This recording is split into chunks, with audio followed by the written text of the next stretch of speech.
When a friend reaches out to you and asks if you want to play with his balls, there will be cause for concern by any self-respecting adult.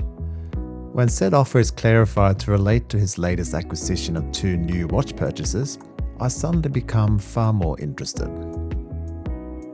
Ball is one of these brands, a bit like Bulova, that toe a fine line between beautifully made watches with unique features, loads of history, and generally a lovely design language, and sometimes, to me anyway, questionable decisions such as creating stick numbers from Tritium tubes and crown guard designs that resembles a new Transformer toy. Ball has an interesting history tied closely to railroads and the importance of precision timekeeping that literally saved lives. The double capital R's are found on most of their watches, standing for railroad. I think the reality for us in the 21st century is that timing locomotives on railroads is not quite as sexy as space travel, aeroplanes, diving, climbing mountains, or driving fast cars. And that may be why Ball is not as ever-present as even some microbrands that are also based and conceived in the USA. That's a shame, since as I'll cover shortly, some Ball watches are attractive, well-made, and the use of Tritium tubes is more than just a gimmick or relic from bygone days. The range just always interested me more than any other models is the Fireman, which also happens to be some of the most affordable ones. And today, I have one of Mark's balls on lend, the Fireman Nightbreaker. Is it actually any good? Well, let's find out.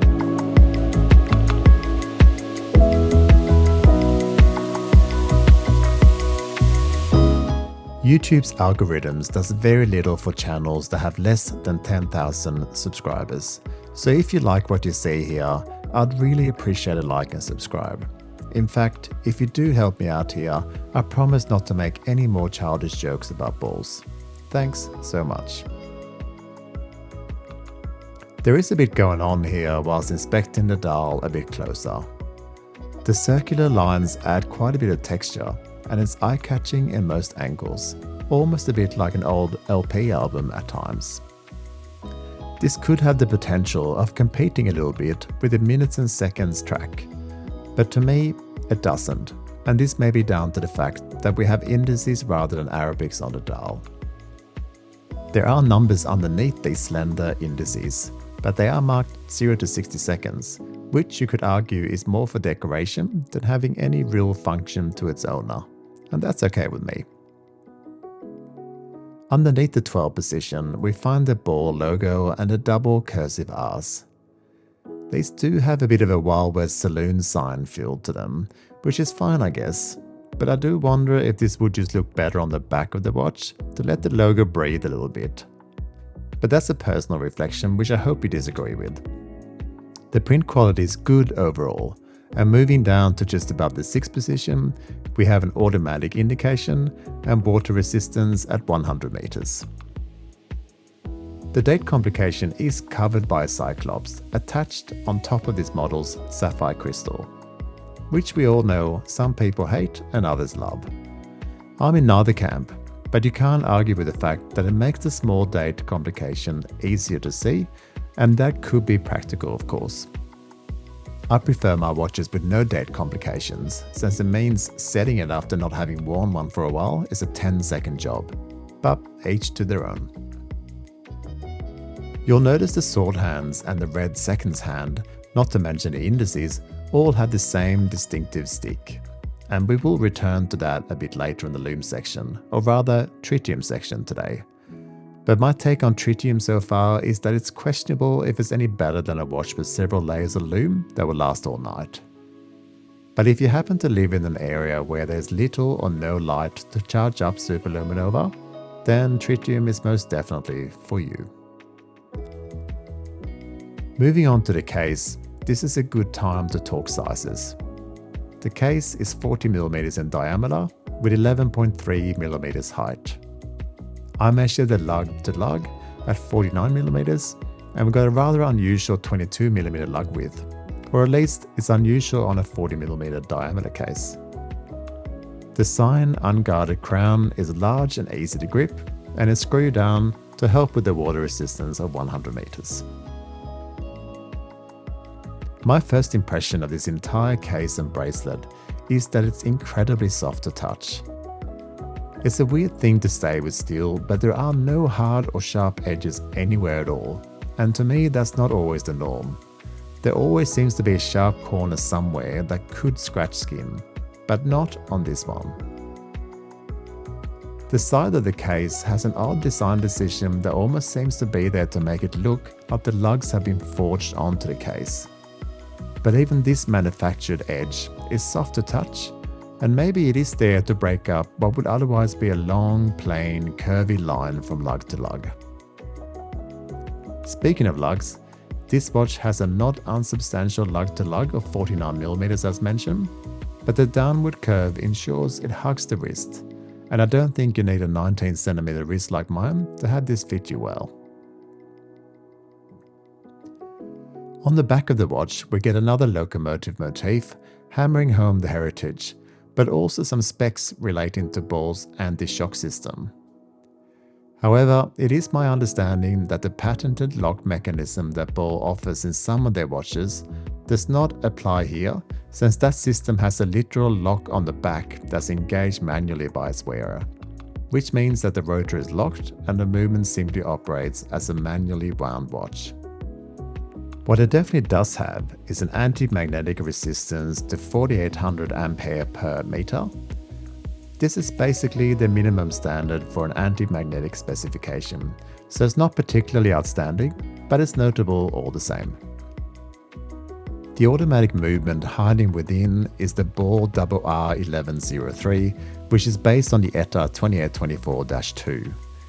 You can expect an average of 38 hours of power reserve and tolerances of plus to minus 12 seconds per day. There is an 1103-C version of this movement as well that runs within cost tolerances, but it's not installed in these models. Moving on to the silky smooth bracelet, each link is quite interesting to inspect. The main part is brushed, but it's a recessed polish section that plays a nice visual trick in between the space of the link and a tubeless section holding the screws.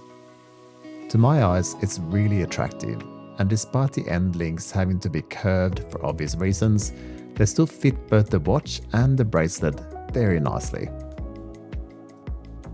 The scissor clasp is also an attractive solution, but I have a small heart attack every time I have to open it. Let me explain. This is a friction clasp that also has a wrong and a right way to fasten.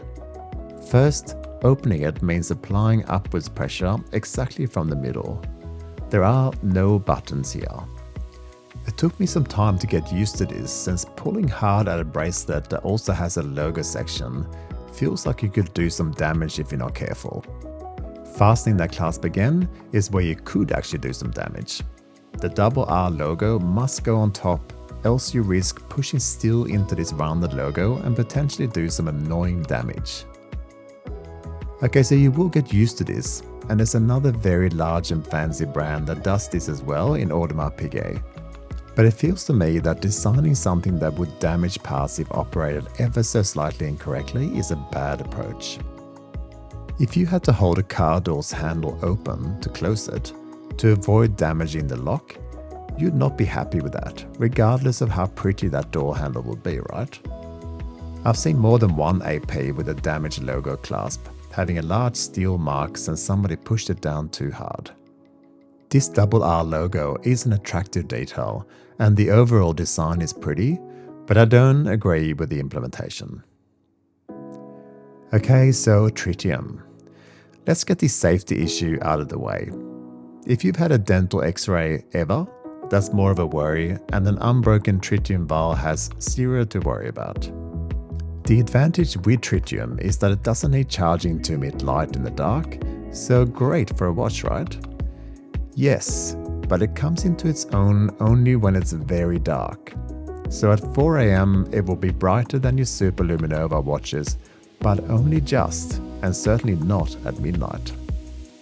That said, it's a nice talking point and unique to only a few brands, Ball being one. It's in a word, fun.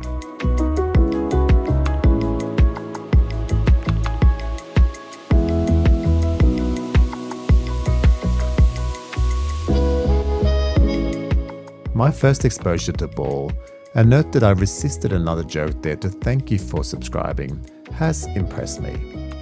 The watch is very well made and good value for money, particularly with this model that's usually quite easy to pick up both second-hand at a good price and new at pricing around $2,000. The silky smooth surfaces, classy dial and fun talking point of Tritium tubes is enough to justify the brand's existence to this day. So would I buy one? Honestly, probably not. There are so many other options in the microbrand world, and even tool watches from Germany such as Zinn and Damasco that also have interesting backstories that granted aren't as historically significant. But if you like what you see here and like the brand, there's absolutely no reason why you shouldn't go ahead and get your own. If you have a large watch collection and want something different with both history, charm and build quality, then I think you should pick one up. Thank you very much for watching, and I'll see you next time.